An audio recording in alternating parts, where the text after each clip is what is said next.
Dating Wallace Air Station sa La Union, binigyang buhay ng Silag Festival. Tunghayan natin ang report ni Sam Ramirez sa Lakbay Pinoy.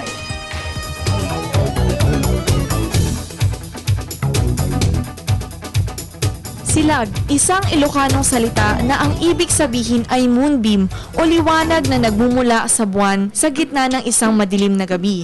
Isang piyesta na sumisimbolo sa pag-asa. Yan ang Silag Poro Point Festival of Lights na matagumpay na naidaos. Ito ay ginanap sa Freeport San Fernando, La Union.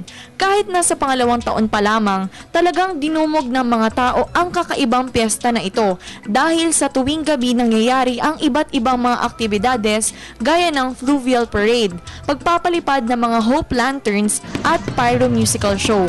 Pinamunuan ito ng Poro Point Management Corporation o PMPC. Kasama na din ang pakikipagtulungan ng lokal na pamahalaan ng La Union at ng iba't iba pang mga sektor. Ayon kay Florante Jerdan, presidente ng PMPC, ay marami pang dapat abangan sa susunod na Silag Festival.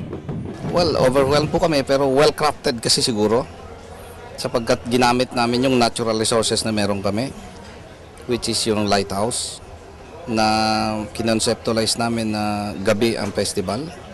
And there's lights, there's really beauty in lights. Tuwang-tuwa naman ang mga tao sa kanilang nasaksihan, lalo na sa street dance, fluvial parade, pyro musical ang mga floating lanterns. Mag-enjoy po kayo, dalhin niyo po ang buong pamilya at mga kabarkada. Mag-enjoy po kayo. Ang gagaling po sumayaw ng iba't ibang school at saka ang galing nila magpatugtog. Maganda po yung lugar at yung firework display.